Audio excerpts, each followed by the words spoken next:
great day to get better. Welcome to another episode of Becoming Undone, the podcast for those who dare bravely, risk mightily, and grow relentlessly.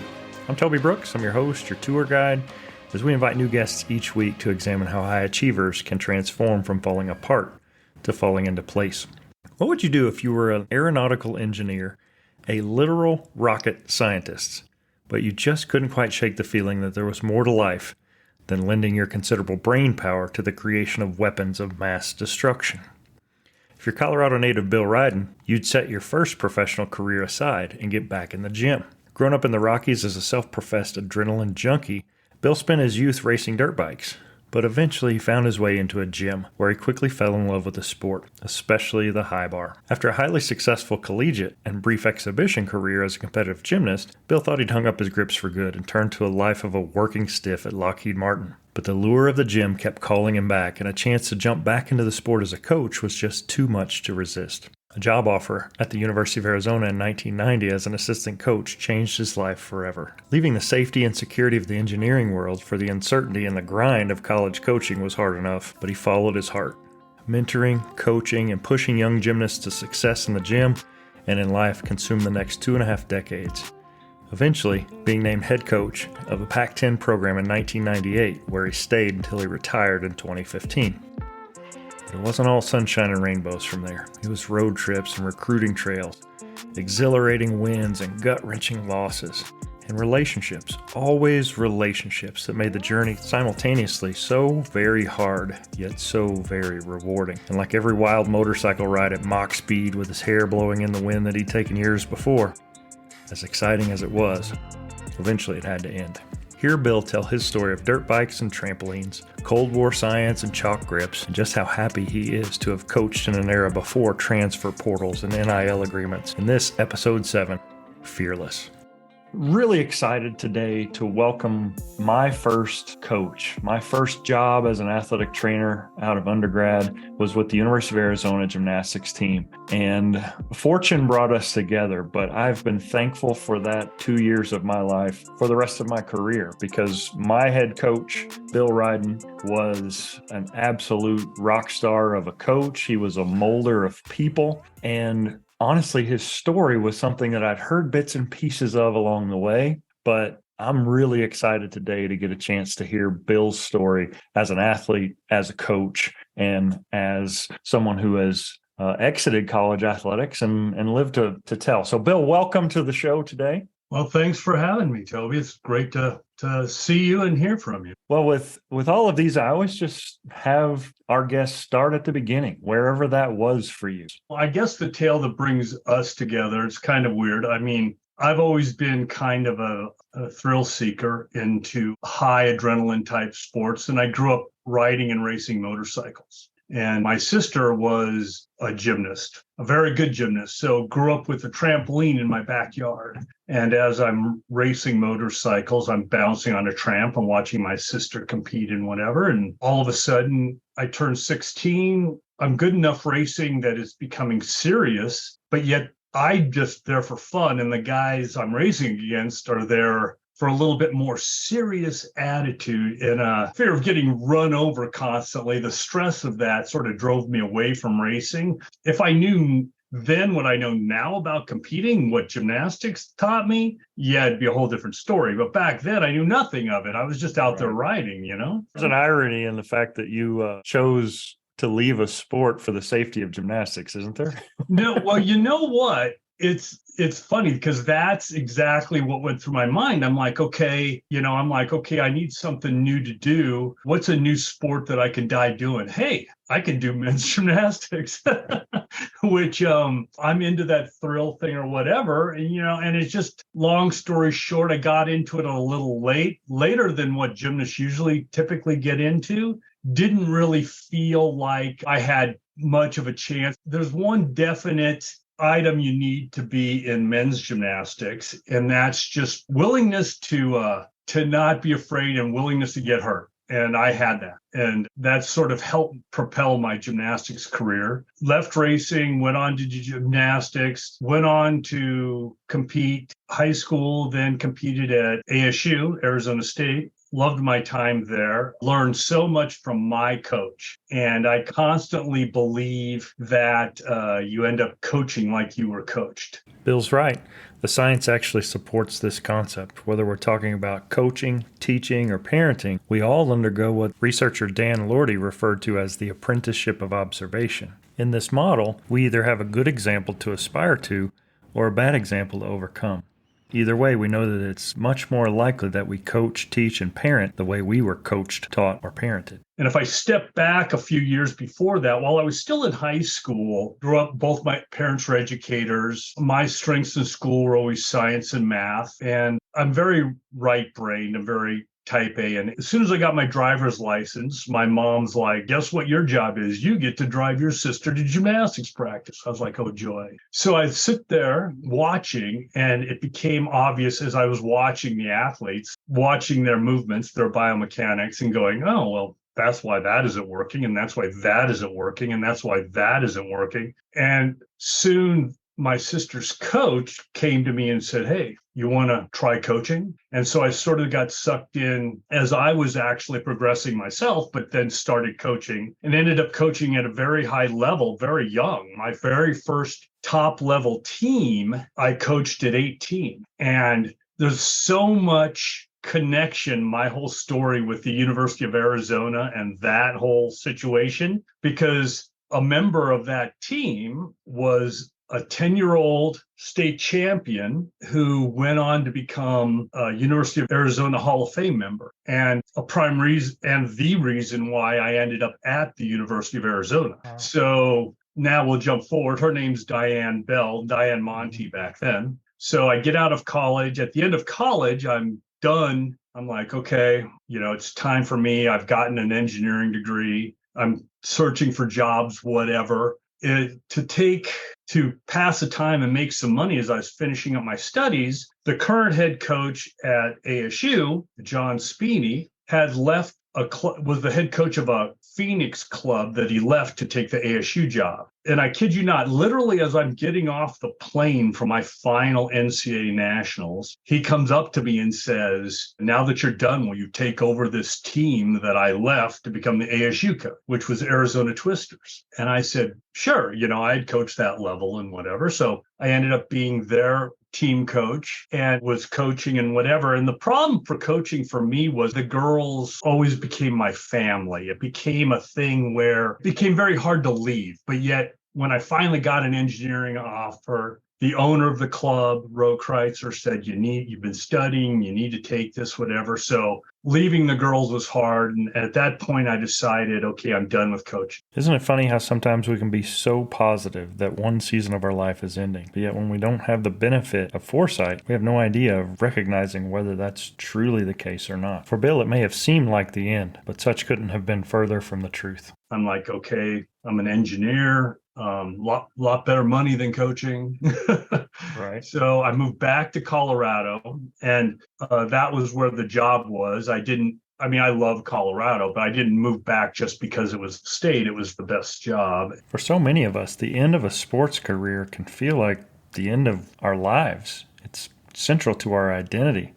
For Bill, he had not only ended his competitive career as an athlete, he had also ended as a coach and now transitioned full-time into being an engineer. You were late to the game, especially as gymnasts go. Yeah. And I guess your collegiate career was highly successful. You shared with me, you had opportunities to do things as a collegiate athlete and maybe even professionally. And then suddenly that career's over. Right. Did you just transition over into coaching without giving your competitive season or that closure of that chapter of your life much thought, or was that a conscious choice? Talk me through the emotions with that. Well, certainly an emptiness hit me immediately because I can still remember it. My final nationals, my NCAA with official NCAA ties was at Penn State University. I can still remember it vividly. Our team stayed in State College Inn, the one that's right on the campus and all that stuff. But so I had a harder time. I had been successful. I had that last year, I was ranked second in the nation on horizontal bar. I had started doing bigger tricks and inventing skills and whatever and I just loved that adrenaline rush in doing, and it was hard to lead. And so immediately after that NCAA, I still wanted to compete one more time. And I went out and competed on my own at the Pasadena National Open Invitational. Gymnastics was different back then. Men's gymnastics was much bigger, and there were opens, and many universities had programs, and it was just a much bigger thing than it is nowadays. And so drove out to California. One of my old roommates who was working in California became my coach, and I ended up and went out and did that invitational and won it. And at that point, I said, okay, my competitive is over. I finished on a win, so to speak. But even after I moved back to Colorado, I would go in gyms and play because there's nothing like flying through the air. It's a great feeling. And for me, horizontal bar and the stuff that I I didn't want to do the painful stuff, like the stuff that required severe flexibility, like the shoulders for the alternate grip giants and all that other stuff. But release moves and dismounts, oh yeah, I'll just keep flying. And played around and did clinics and started coaching a little bit at different gyms. And in fact, one of my favorite memories of my whole life was one of my friends growing up. He was a coach, Theo Digenis, who was a famous high bar man in the state of Colorado and in the nation, ran a club in Greeley, Colorado. He invited me up to be in the Greeley 4th of July parade. He was a crazy man like me. And so what he did is he strapped a high bar to the back of a flatbed semi. And so we're rolling down the street, Main Street, Greeley, Colorado, and we're doing a show. We're doing giants and whatever. And I had done a ton of shows because in those days, NCAA allowed us to go do shows to earn money for our program. So my old coach, Don Robinson, I've been performing shows, double high bar routines, whatever, my whole college career. We would pack up equipment and go to Sun City and earn money from the program. But one of the interesting things of this Greeley parade is the high bar is 8.5 feet tall and is strapped on the back of a flatbed semi. So as I'm up there sitting on the bar waiting to cast to start a giant swing, which you know what is, but you have to look back over your shoulder to see the street light coming and sort of duck your head to let the street light go. And then you'd cast and go and get done and get off the bar before the next street light came at the next intersection. The visual of this story is absolutely tremendous. You've got a high bar, which is 8.5 feet off of the surface of a tractor trailer, which is probably 3 or 4 feet off of the street. And you've got these muscled up gymnasts swinging from it, dodging street lights as they go. Absolutely fantastic. Back then, I did a skill, a double twisting double back, which is a common skill now. But back then, I was like one of the very few people in the country doing it off horizontal bar. And one of my favorite things is I did that skill rolling down Main Street in Greeley on the back of a rolling semi, surrounded by guys around the landing mat. So if something went wrong, I didn't go flying off into the asphalt. Right. The adrenaline didn't leave me from competing. I sort of finished up the competing part with that Pasadena thing. I never got over the actual enjoyment of the sport itself, and something which you may remember. I mean, I always wanted my athletes, the girls on the team, to never forget just the joy of being a gymnast. Right. It's everybody loves to win. And before you ever got into the point of to 10-0 and, I scored a 9.7 last week, I want to score a 9.8 this week, all that stuff. The reason we all started this sport is because you love to fly through the air. You love to flip. And I never wanted them to forget it. And even to this day at my age, I toy with the idea of, I still want to get up there and swing on a high bar and whatever. And of course, I've abused my body so much between the motorcycling and the gymnastics. I've had a number of surgeries, a number of repair jobs, and it hurts to do stuff like that. But even now sitting here, I can envision, I can go get a pair of grips and see if I can do a giant. Now, of course, my brain still thinks I'm 18 years old. My body knows that I'm not. Right. This is something Kara Fry referred to in my interview with her, and something I've heard other athletes share over the years, was that once their careers were over, Bill would spend the next week or two in the gym allowing them to do skills that they hadn't done or likely wouldn't do again, just as a farewell song, almost like a love note to the sport, because he understood that eventually he had to give it up and he missed that opportunity. So for them, it was their chance to end on their own terms. I think it's very common for athletes to transition to coaching or athletic support services, in my case, to kind of fill that void that athletics had in our lives. But as you said, you had that conversation with the founder of your club, and it was time for you to move on and to Right. leverage that degree that you'd worked so hard on. So you make that transition and you go from, I like to say, coaching biological ballistic missiles. Now you're building and Yeah, refining intercontinental ballistic missiles. So talk to me about your absolutely. time as a literal rocket scientist.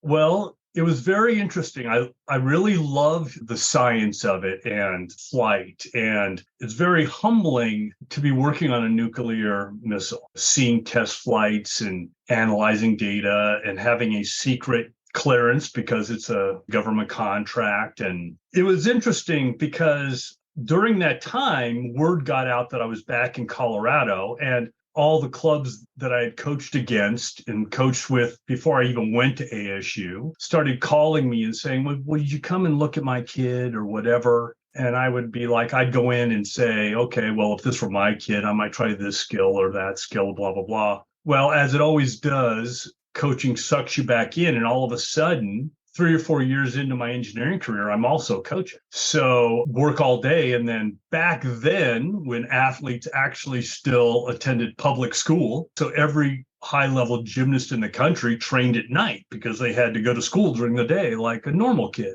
and that isn't quite the situation anymore, is it? So as that happened, now I'm coaching and working as an engineer. The bug gets back into you. You're still thinking about competing or whatever. And honestly, I started getting bored with engineering, thinking to myself, now I made good money, but is this all there is? And not to sound really cornball, and this is going to sound cornball, but even to the point where I think, is this what I want on my gravestone or headstone? He made nuclear missile. I would think, is there more than that? Can I do more than that? Such a sobering thought that your work, grounded in science and math, intended for good, is actually being used to build weapons of mass destruction. For Bill, even though the salary was good and the work was somewhat rewarding, couldn't quite shake the feeling that there was more that he was supposed to be doing. He was still undone. I mentioned a while ago Diane Monty. During this time, I coached Diane and helped her do her recruiting video and ended up helping her. And she obtained a full scholarship to the University of Arizona.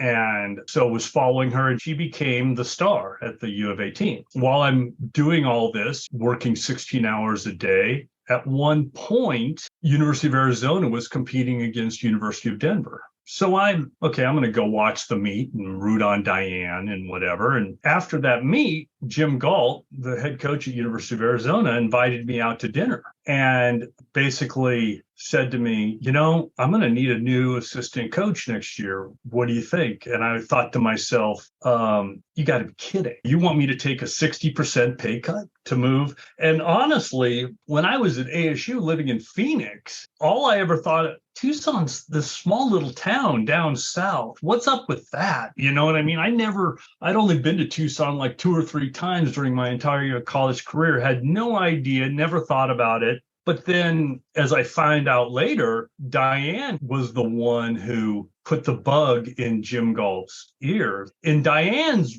mind, I was always meant to be coaching. I didn't know that I agreed with her at that point, but that's what she said. She and I, and literally to this day, Diane is family to me. Absolutely. And I've known her since she was a young thing, and I was not much older than her. I basically learned upper level coaching her. Yeah. I mean, I learned to spot with this little 10-year-old that could do any skill and trusted her life to me. And I was like, okay, here we go. We're going to try this. And she would say, okay. So between Jim Galt and Diane Monty sort of pestering me, as well as the fact that I was growing uneasy with my time as an engineer. Not that I was dissatisfied. It was a great company, and working on nuclear missiles is way cool. But it was kind of like I wanted to see, is there more out there? So there's a facet to Bill's story that I just can't shake. I've been a professor for 20 years now, and increasingly I've been looking for opportunities to grow as an administrator, to increase opportunities for me at my current job, or even go elsewhere. And I've sought those out. What I hear in Bill is opportunities always came to him. He focused on being the best coach he could be, and those opportunities found him out. So I'm learning from Bill, patience is an absolute key in a journey toward success.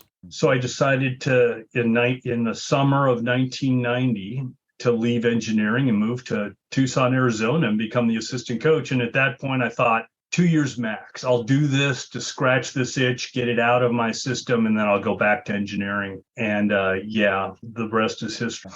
So it's fascinating because you're in one world, moved to another, and now you're back. Yeah. What did success look like to you in 1990? I don't know that I had ever quantified it like that. At that point, I had coached Diane, who was a USA national team member. I had coached Carol Ulrich, who's also a USA national team member, who went on to a full ride at UCLA. That was in '88 while I was still doing club and was on the USA national coaching staff. Now, I believe in the sport of gymnastics and what it is. And I guess at that point, I don't know, success, maybe could I just make a career of coaching and make it be happy or whatever? I'm not sure, right? I did it because I needed to see what it was like. I loved my time being a collegiate athlete. And of course, ASU had offered me a job being their assistant the year before for John Speeney. And I said no, because I knew that John and I probably would have been like oil and water, doing that. I had known him so long. And I thought Jim Galt is sort of a legend in women's gymnastics anyway, and came exactly from the same boat as I did. He was a former club elite coach. He understood teaching gymnastics. His philosophy was that the college program was still going to be a learning program. As you know, in collegiate gymnastics, if you're good enough, you can just come in and coast, keep your same skills. If you have a 10-0 start value, go out there but that didn't interest me. If I wasn't with a program that believed the gymnast should still progress and learn skills, even though it didn't make logical sense for the win-loss record, I wasn't interested. I wasn't interested in just babysitting athletes for the highest 10-0. I wanted to, and I was very proud that Jim Galt, and then I continued that tradition when I took over the program, of always being a teaching program. And you mentioned Mary and Kara. The fact that Kara Fry came as a national team member and ended up doing even better gymnastics in college, that's something I'm very proud of, regardless of her score. If you look at the beam routine and I was talking with Carol last year about this, her beam routine compared to what's being done even nowadays, it's embarrassing what beam workers do nowadays. I can go down the street and find a 12-year-old that can do a beam routine as good as any collegiate beam worker right now, because the rules have dumbed it down so much. But we didn't do that. And Kara didn't do that. And Kara was an amazing beam worker. You have to love the fact that even though it was okay, acceptable, even encouraged for collegiate gymnasts not to push the envelope, Bill wasn't satisfied with that. He wanted them to get better, and he did the things necessary to encourage that. And you saw the results of that in athletes like Kara Freimeyer and Mary Reese, who he's talking about here, as well as hundreds of other athletes that he coached over the years. Mary first met her at a camp, up in Wisconsin, umpteen million years ago, and to see her grow and become who she's become. Yeah, my idea of the program, I think, for getting back to your question, success from the program was that it was a family first, and that people relished the fact that they were given this opportunity to be a gymnast and flip through the air and appreciated it. And it wasn't just, I'm here doing my times, and just be thankful, because I was so thankful for what college gymnastics had given me. I guess I wanted to sort of, in a way, recreate the experience. Yeah. As it turned out, as generations change or whatever, that becomes a totally different animal, because the athletes are different, they're raised different, their parents are different, their values are different. And so that becomes a whole different topic. So 90 comes and you transition into the college, the Power Five. I mean, in gymnastics, it's a different animal because there are relatively fewer programs, but it's elite high-level collegiate gymnastics. 8 years into that, Coach Galt says he's retiring. How was that discussed with you, that transition from assistant to head? Did you consider other options, or did you just go full head of steam into the opportunity to be a Division I head coach? Yes, I explored many other options. That 8 years with me personally was a growing time for me in so many ways. My old company, Martin Marietta, which is now Lockheed Martin, had kept in touch, had offered me my job back numerous times to return to engineering, which many times I considered because it's sometimes the thought, the college coaching, I'm such a tunnel vision coach. And there's a lot I have learned over my time as a coach to the point of where I even tell my former athletes, don't become me. And they sort of chuckle because they can see what I'm talking about. But University of Michigan tried to hire me away from Arizona. University of California offered me their head coaching job a couple years prior. I turned it down. And I knew that probably, I don't know if it's a fault or whatever, but one of the traits that I believe in most and admire in people more than God, more than anything, is loyalty. And I was loyal to this program and I was loyal to Jim Galt. Mm-hmm. And when Cal offered me the job, I talked to him and I talked to Rocky LaRose, the SWA at Arizona, who I think is one of the best humans ever. For those of you not in the athletic space, an SWA is a senior women's administrator, and Rocky LaRose was certainly one of the best. Would love to have Rocky on the show. If anyone knows, put her in touch with me, please. Thanks.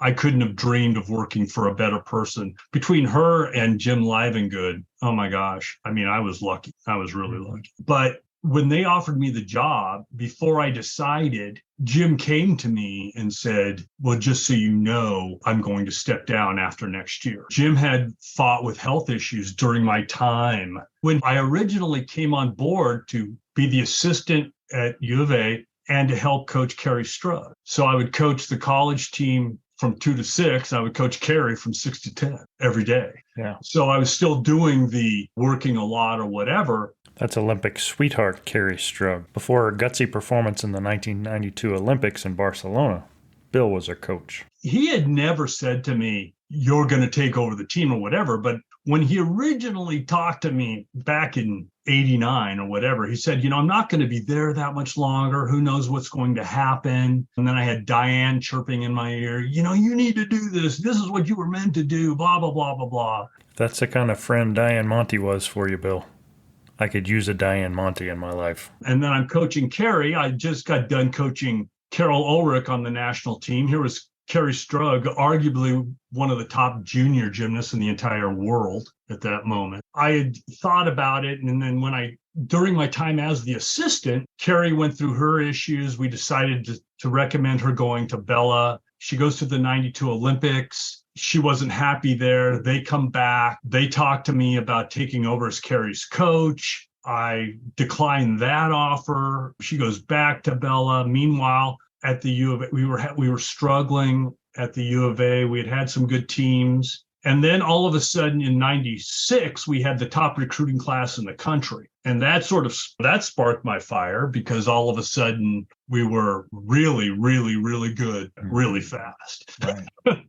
So that was fun. And then in 97, I get the Cal offer. So in 97, Jim says to me, I'm going to be leaving. And I decided, okay, I'm going to finish this out. And I thoroughly thought about, okay, this was going to be the end of my coaching career, which I was fine with because I was kind of like, okay, this will put a bow on it. This will put a wrap on it. Mm-hmm. I had no guarantees. And Rocky told me this. There was no guarantee I was going to be the coach of the program. And in fact, I had started my MBA studies at the U of A just in preparation because I was going to put an MBA on top of my engineering degree, thinking, okay, I'm going to have to go find out a way to pay the rent here pretty soon. So all of 98, his final season, I had no idea what was going to happen. And honestly, I had pretty much, I wouldn't call it pessimism, but maybe I have sort of a built-in cynicism about not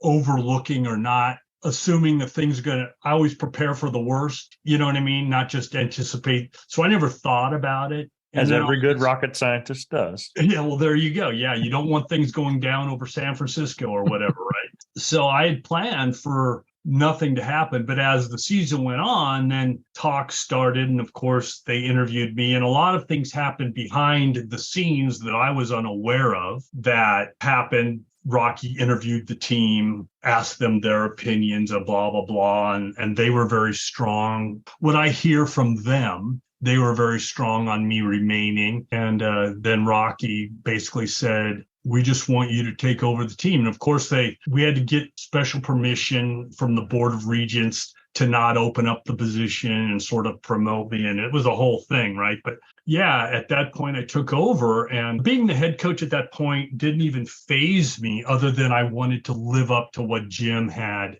started originally and what I had helped him continue, because I really believed in the full product, the family of being a gym cat, so to speak. And I always wanted to be a bright spot to the athletic department, something that the department could be proud of, because you quickly learn that you're one cog of a system, including from a PR standpoint. So if other programs are having issues or whatever, you like to have programs that people could say, yeah, but look at them type thing. So right. There was a lot of motivation. And of course, I took it all on my shoulders immediately to try to live up to Jim and Rockies and Jim Livengoods and everybody's faith in me, so to speak. Sure. So this is 1998. You're at the helm of a highly successful program.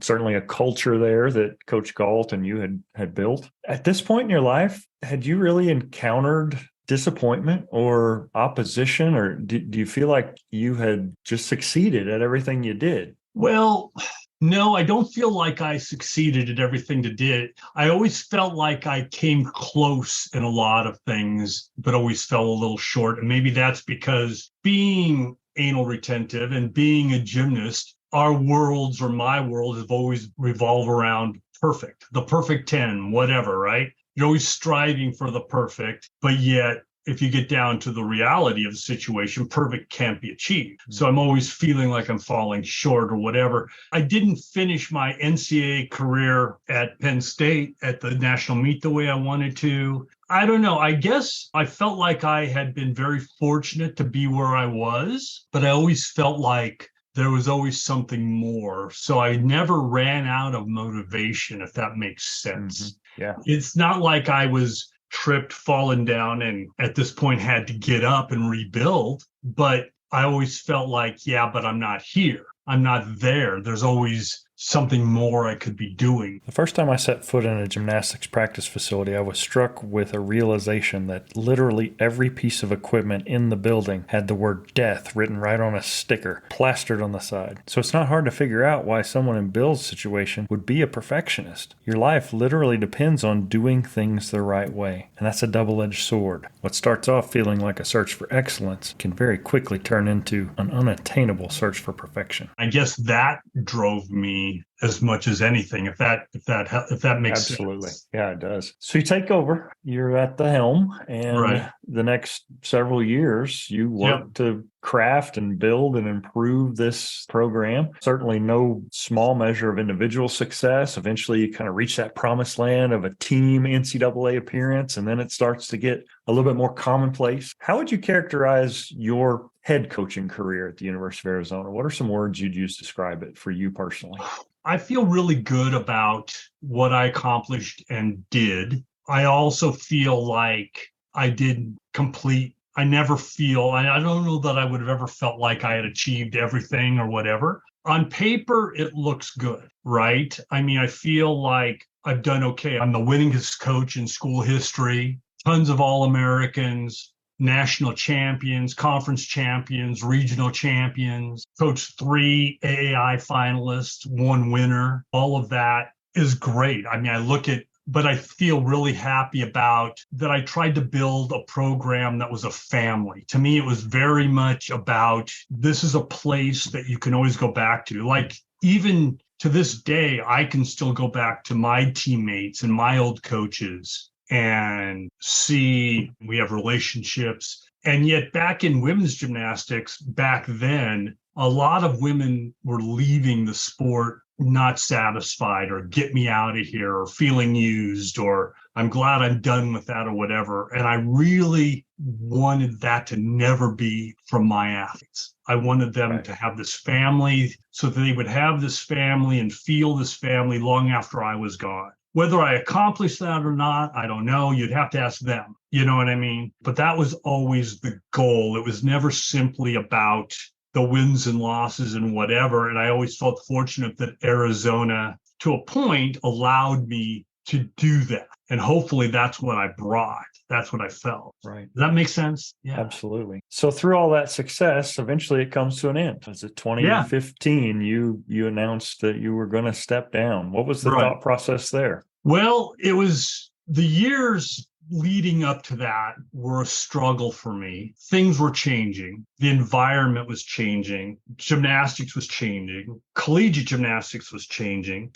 I sort of felt an uneasiness or a lack of ability to make this dream of family first. And I didn't feel that my goals were in mesh with maybe the department's goals anymore, if that makes sense. Rocky had gone, Jim Livengood had gone. I had the highest graduation rate and APR in our department, stuff like that. I was very proud of what my athletes had gone on to do or whatever, but it never seemed to be enough. It seemed to be more about win-loss and whatever. And certainly I cared about win-loss too, but in some aspects, we were a little bit under the gun to match win-loss with some other programs. Also, I had sold my soul to the sport and the program. I was such a tunnel vision coach. I was the poster child of don't be this. We've all heard the term of having a balanced life, your personal life and your work life. That was not me. I sold my soul. I mean, I can state without a fact, I'm not married because of the sport. I'm not married because of my career. I sold everything. I mean, I was all in to the point of it was all consuming. And honestly, I was burning out. I've learned things since that time. I've not gone back. I've had opportunities, but I felt like if I'd ever gone back to NCAA coaching, I'd have like a little different approach to it and look after myself more. To me, it was all about my athletes. I mean, I lived and died with their success and their well-being. And I'll have to say this at the detriment of my own physical and mental health. It's no exaggeration to point out that Bill had traded a potential family, as well as his physical and mental health, for the sake of the sport of gymnastics and for the University of Arizona. It had to have been a bitter pill then to be pressured by the administration to step down after the 2015 season. Ever the gentleman, you won't hear Bill complain about it as he recounts what was undoubtedly a painful season of his life. I was failing, and I knew that I was failing. And then the stress level of trying to live up to what the department was demanding, or I felt the department was demanding. I used to joke with people at that time, people who knew me well, who were come back to say, between you and I, although I guess it's not going to be between you and I, but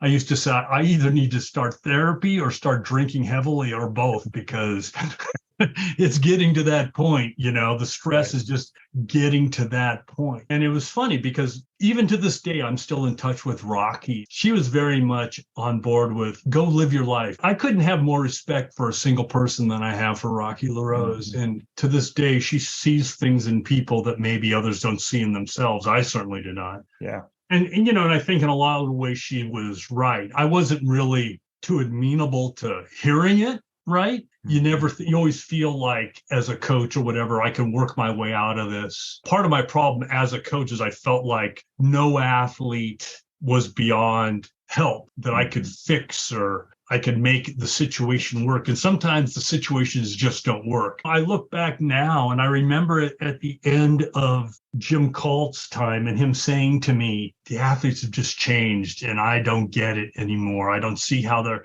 and of course I'm younger then. I'm like, what? I have no problem with these athletes, blah, blah, blah. And then I'm looking back at my time towards the end and I'm like, I don't get it. How do they not see? Right. How do they not appreciate? But in my world, no, not everyone gets a ribbon. That's, that isn't my world. In my world, you earn what you get and you're thankful for it. And you say thank you and you show respect. Things were changing. And it's weird how God, you look back and go, oh my God, it's just history repeating itself. Now I'm in a different role. I look Right. back now, but getting back, Rocky was right, because after I did leave, it was interesting. I probably have never felt that empty and alone in my entire life, because my family was all tied into that program. My identity, my family, my friends, everything. I have learned since that maybe that isn't totally the case, but that's how I felt at the time. Two things here. First of all, Bill's a friend. I wish I had known. I certainly would have reached out to him during this time. Second of all, I think we need to understand that any of our friends or family or colleagues who are going through big transitions like this, they need our support. A simple phone call or a text message would have gone a long way. Yeah, it was a rough time, because for someone as type A and anal as I am, that sort of thrives on, okay, this is what today's goals are. I'm going to achieve these goals. I'm going to do it. When you get up in the morning and you don't have a goal or whatever, yeah, there's a void there that is scary to people like me. Yeah.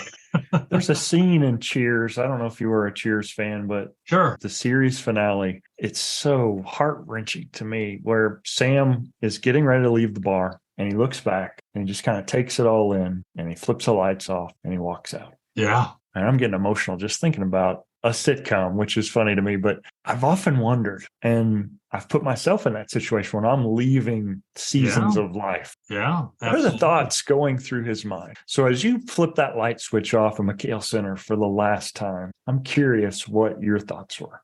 Loss, emptiness, because in my world, there was never a bucket list of achievable goals. There was always, I felt, sort of sense of failure. I mean, people would tell me, look how many people you've shaped or helped or whatever. But I truly believe these words. I don't believe that any person can judge themselves accurately. And maybe that's coming from the world of gymnasts, and maybe coming from the world of female gymnasts, because you walk at them and you've experienced this. You've never seen a female athlete be able to walk by a mirror and not look at it, because they're judging themselves, rightly or wrongly. So I can't judge myself and say, I don't have near the ego to say, yes, I made this difference and I did this. Yeah, I mean, I have the records. I can show you, yeah, this girl did this. I have this many wins, whatever. But did I make a difference? That's really what matters to me. And of course, I felt failure, because I don't know that I hope I made a difference to every one of those athletes. I know I tried, but it's not for me to say that did I make a difference. So I felt an emptiness and a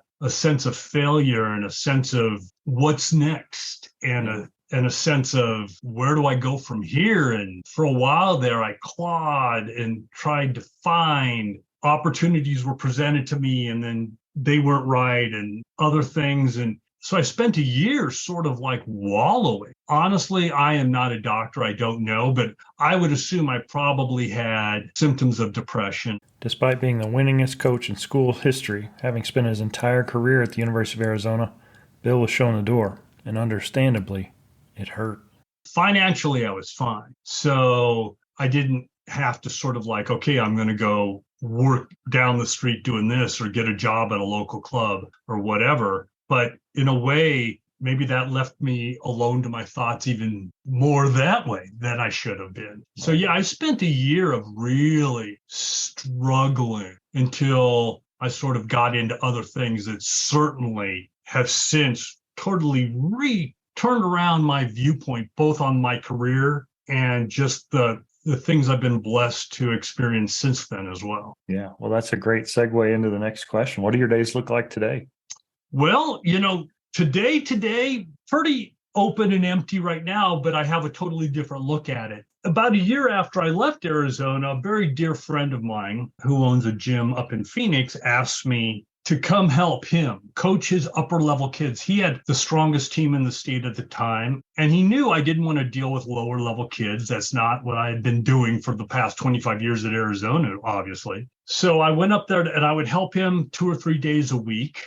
And we coached these upper level kids, which they became very successful. went on to win age group national championships and so forth, helped him build a new gym, helped him design a gym. I had designed 2 gyms for Arizona. So certainly designing and building new complexes were not beyond me. Then after that time, started coaching elite again. It was on a coaching staff of a couple of elite gymnasts. One, of course, went on to win an Olympic gold medal. So that was quite humbling and a very proud moment of mine. Bill's referring to Phoenix native Jade Carey, who went on to win Olympic gold in floor exercise at the 2020 Olympics in Tokyo. Was inducted into the USA Gymnastics state of Arizona version of Hall of Fame. So I'm in that Hall of Fame. So when I look back at what I did at Arizona, since then, I've coached national team members, an athlete who's an Olympic champion and a world champion,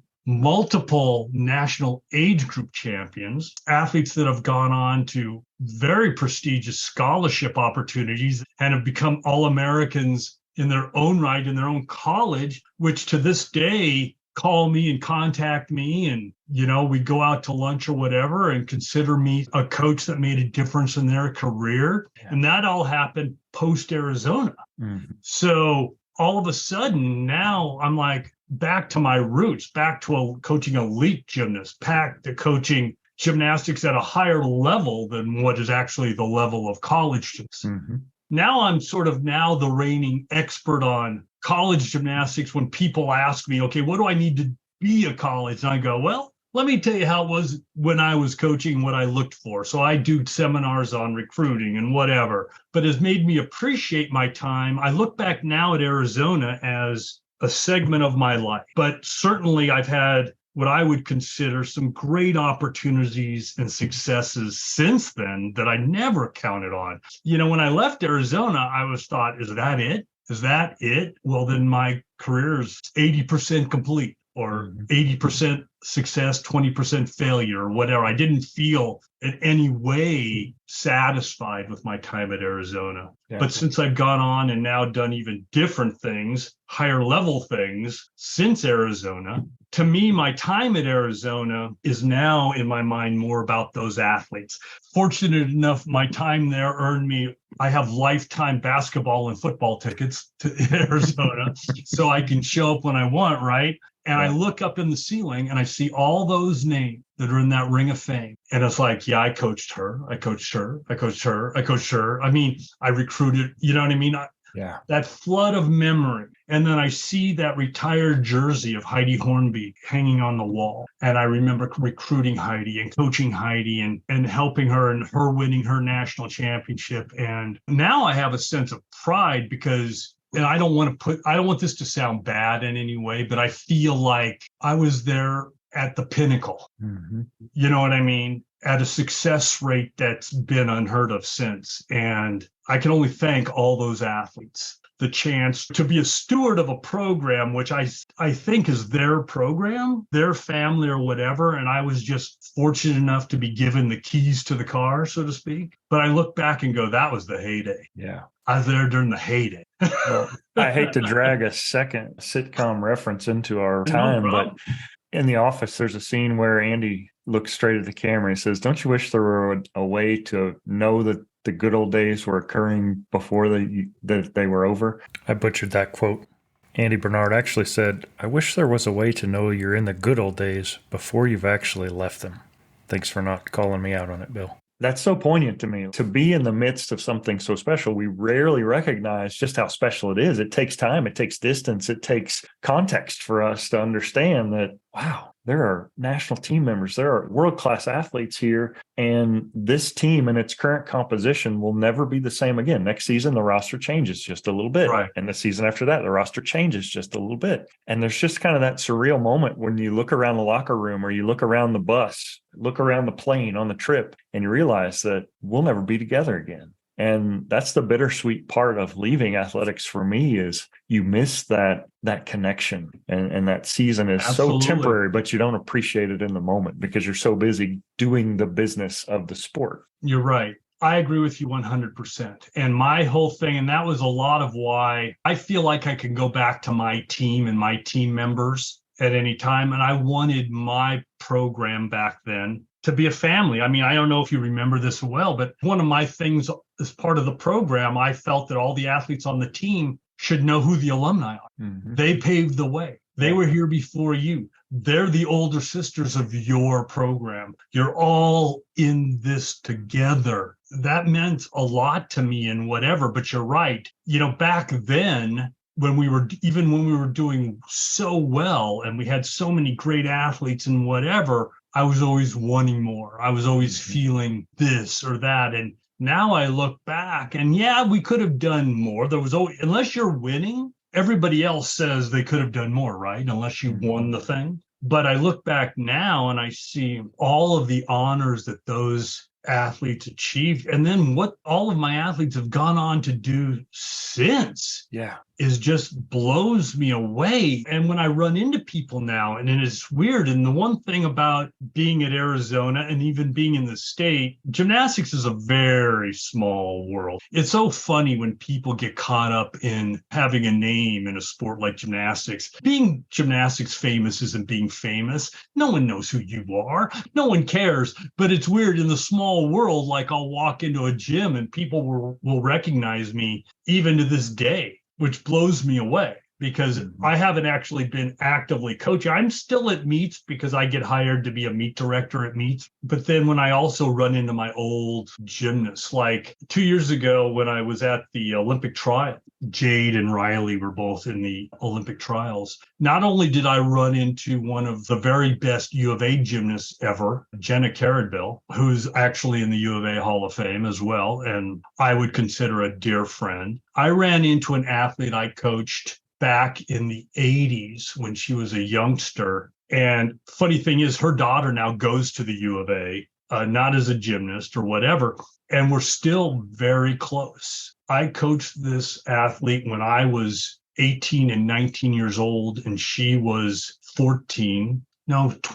I don't know. It's a long time ago. Right. And the trials were in St. Louis. She lived in St. Louis. We were able to meet up while there. That type of family and whatever, you look back and go, man, those were good old days. So getting back to what you're saying, whether it be at the U of A or for me even before then, what's going on right now will never be repeated or whatever, but you just don't want to forget it because it's special for sure. Absolutely. So as our time's winding down, I want to land this plane. I've got 2 questions left. The first one is thinking back to that hair on fire, fearless 16-year-old on a dirt bike, and you had a chance to plop him down straight across from you and say, Bill, here's the advice that I have to give you. What would you say to Bill?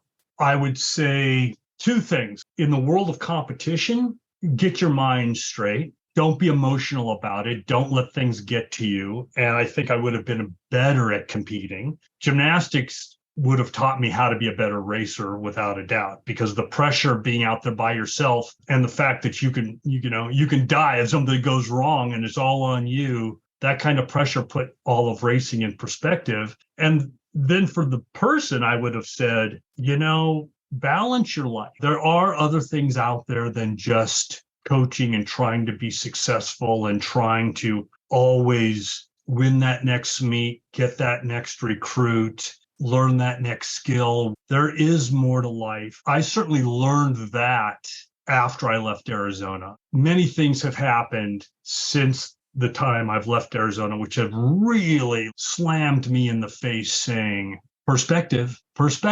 I have a much broader, overreaching type of a view on things, whereas back then I was so tunnel vision. Yeah. It was the program, it was the athletes. That was my life. That's all it was. Yeah. Well, that leads us to our last question. What for Bill Ryden remains undone? I guess I just want to be at peace. Being as I am, maybe that'll never happen because I'm so goal oriented, but be able to just sort of look back and just say, put it in the past, and maybe I never will. Gymnastics is sort of winding down for me from a coaching. I mean, I still coach on a person by person request basis. Like this summer, some of those athletes I had coached that are on to college requested I come back just to coach them over the summer, which I did, but I don't actively look to coach anymore. I don't know. I'm looking for that next thing, that next goal, whether that be maybe a move, maybe a change of scenery. I don't know. Yeah, I really don't know. In my mind, I'll have a sense of peace and know it. Although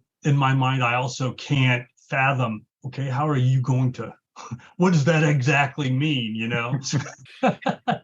Well, in my mind, I see you with T-tops out and Kiss blaring over some 6x9s. There you go. And There you go. firing down I-10 with your hair on fire. There you go. That could be it. Exactly. I mean, there are worse things. That's for sure. Well, Bill, it has been fantastic. I really appreciate your time and your insights, and it's been great to reconnect. Well, it has been great to reconnect, Toby. Anytime. I consider you a friend, a dear friend, and I certainly want to stay connected. And best of luck with this venture and everything else you have going on in your life. Thanks so much. Bill Ryden. Thank you. Becoming Undone is a Nitro Hype creative production, written and produced by me, Toby Brooks. If you or someone you know has a story of resilience and victory to share for Becoming Undone, please contact me at undonepodcast.com. Becoming Undone can be heard on Apple Podcasts, Spotify, Google Podcasts, Stitcher, iHeartRadio, or wherever you get your podcasts. Till next time, everybody, keep getting better.